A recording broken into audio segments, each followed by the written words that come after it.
Now, before I start, this is a more serious video and sort of like a rant, so if you don't want to listen, you can just swipe away. But, I honestly hate when people misinterpret or disregard people with panic attacks or anxiety issues. It makes us, the people with those issues, feel worse about them. And even sometimes, if it's the kind, when we think about those issues, it almost comes even easier.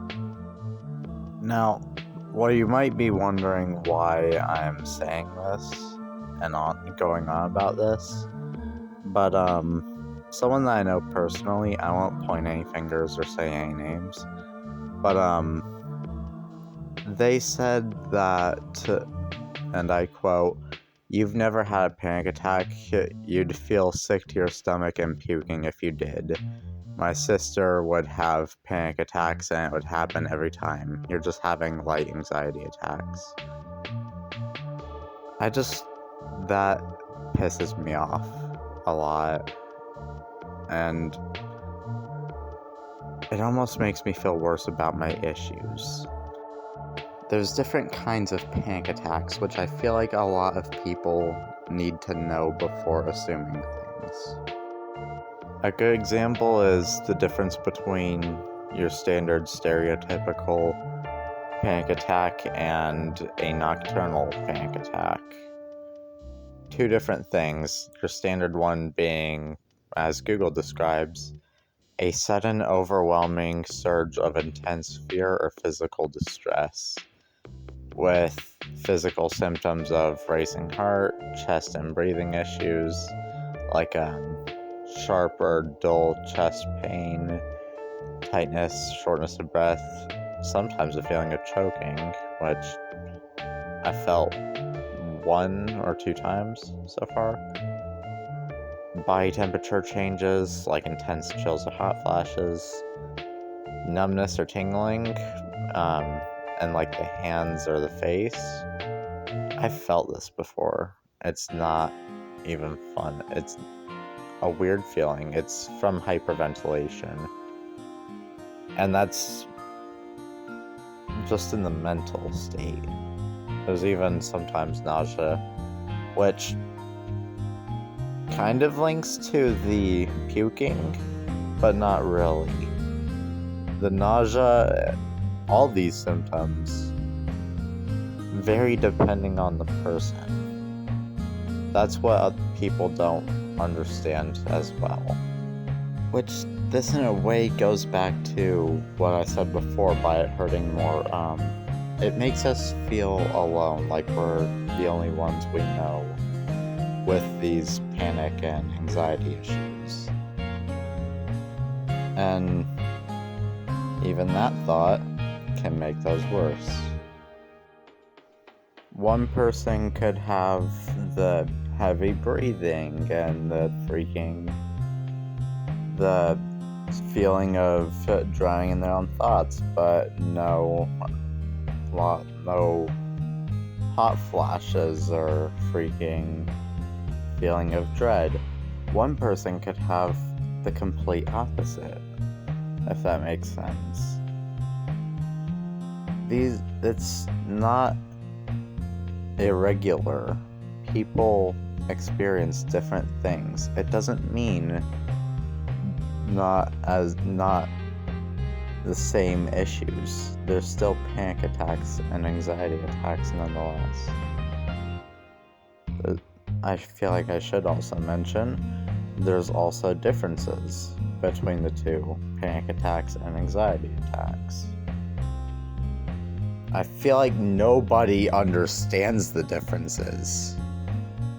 Panic attacks will usually appear all of a sudden and are usually a lot quicker but more intense than an anxiety attack.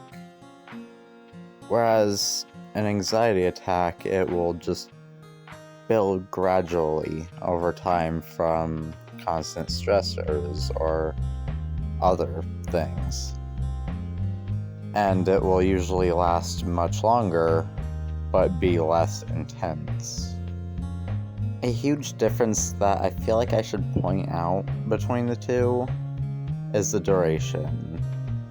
Panic attacks are usually at minimum, or not at minimum, but like usually around 10 minutes, rarely going over 30 to 60 minutes.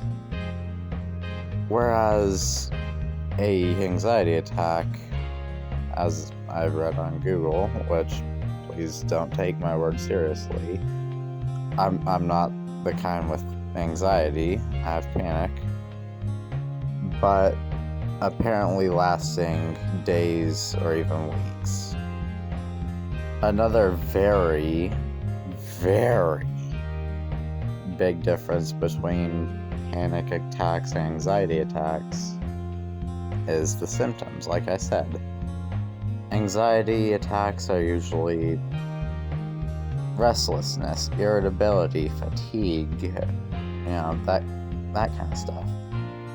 Whereas a panic attack is sudden increase of heart rate, rapid breathing, or hyperventilation. Ventilation, sometimes. Mental side effects, which I've felt a few of them. Fear of losing control, or like you're going crazy. Asking what the fuck is wrong with me, kind of feeling like you're going crazy. And detach from reality, like you don't feel like you're actually there. I feel like I should also go back and touch up on the different kinds of panic attacks. Like I mentioned, nocturnal panic attacks. That's nowhere near similar to the standard panic attack. And my girlfriend has them, so West, if you're watching, please correct me if I'm wrong. But you'll apparently wake up in the middle of the night, heart racing, and a intense panic. Now,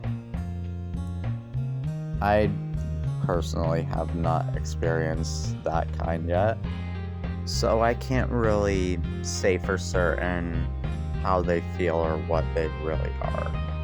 You'll have to ask someone with actual knowledge of that kind. And I feel like I dragged this video on way too long, so I'm going to try to leave it off here. And as one final little message, don't assume that you know what a panic attack is, or that everything is the same with panic and anxiety. It isn't. And they're much worse than you think. So next time you see or hear someone talking about a panic attack, please don't disregard them. Actually listen and be there. It helps them a lot more than you think. Thank you for, I'm assuming you stayed this long, and I'll see y'all next time.